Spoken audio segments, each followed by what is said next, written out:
তুফানকে officially blockbuster ঘোষণা করলো already Raihan Rafi. Hey guys, welcome to my channel. আমি মহারাজ। আর এখন আমরা কথা বলবো হচ্ছে Toofan clean chit blockbuster hit, মানে বলা যেতে পারে ব্লকবাস্টার হিট এই ডিক্লারেশনটা পেয়ে গেল। সরি ফর দ্যাট, এই দেরিটা হওয়ার জন্য পৌঁছলে ভিডিওটা দেখে তারপরেই আমি এটা করতে পারছি, কারণ জাস্ট নাও আমি বাড়িতে ঢুকলাম, একটা জায়গায় বেরিয়েছিলাম, বলতে পারো টুকটাক একটু শপিং টপিং করতে গেছিলাম, আর দেন তারপর আমি এখন আবার আরেকটা জায়গায় বেরোবো, আর একটা কাজ আছে আমার, যে কারণে মানে শুধু তো ইউটিউব করি না, তার পাশাপাশি আরও কিছু কাজকর্মও থাকে।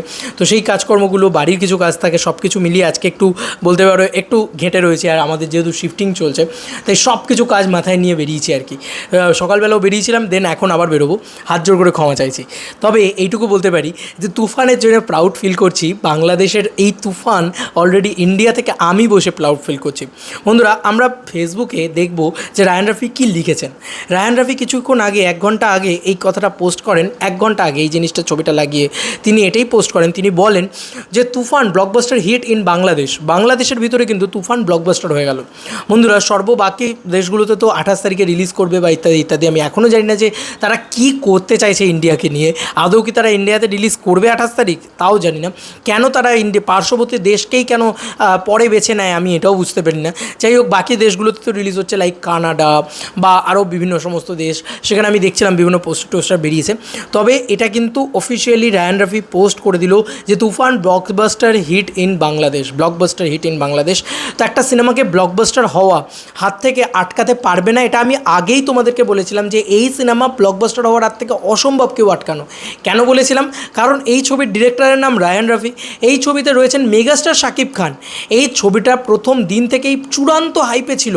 এই ছবি যাই হোক, মানে যেমনই হোক, সেটা এমনি হিট হতো। আর সিনেমার রিভিউ 100% পজিটিভ এসছে।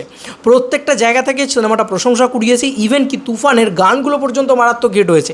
ইভেন কি ইন্ডিয়াতেও তুফান নিয়ে ক্রেজ উঠেছে। আমি তোমাদেরকে কালকেও বলেছি, আমাদের এখানকার ঐতিহ্যবাহী সে তোমার নিউজ পেপার, তারা পর্যন্ত তুফান নিয়ে খবর করছে। এসবিএফ প্রচণ্ড সাপোর্ট করেছে। বাংলাদেশে হিউজ একটা ক্রেজ তৈরি করতে পেরেছিল। হল ভাঙচুর হতে যখন শুরু করে, যখন থেকে এই যে মানে টিকিট কাউন্টারে লাথি দেখা যায়, যখন থেকে ওরকম কাতারে কাতারে লোক দেখা যায়, তখন থেকে কিন্তু আমার একটাই জিনিস মনে হয়েছিল, এই ছবিকে ব্লকবাস্টারের হাত থেকে কেউ বাঁচতে পারবে না। তো ব্লকবাস্টার হয়ে গেছে। এবার অল টাইম ব্লকবাস্টার হওয়ার পালা, সব রেকর্ড ভেঙে দেওয়ার পালা। দেখো, highest grosser of the year যে তুফান এবছরে, সেটা নিয়ে আর কোনো সন্দেহ নেই। আর কি কোনো সন্দেহ আছে? আর কারোর ক্ষমতা আছে বাংলাদেশে তুফানের বক্স অফিসকে বিট করার? আমার মনে হয় না কারুর আর ক্ষমতা আছে।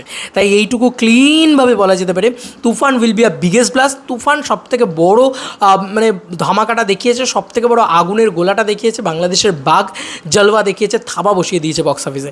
প্রায় 25 কোটি টাকার কাছাকাছি বক্স অফিস কালেকশন, বা 22 কোটি থেকে 25 কোটি টাকার মতন একটা বক্স অফিস কালেকশন বলা যেতে পারে তুফান এখনই করে ফেলেছে। তাও মানে একটা ছবি নিজের 9 দিনের ভিতরে কিন্তু অলরেডি কী পেয়ে গেল, একটা ছবি নিজের 9 দিনের ভিতরে অলরেডি ব্লকবাস্টার ডিক্লেয়ার হয়ে গেল। না কোনো হিট নয়, না কোনো সুপারহিট নয়, একেবারে ব্লকবাস্টার ডিক্লেয়ার হয়ে গেল।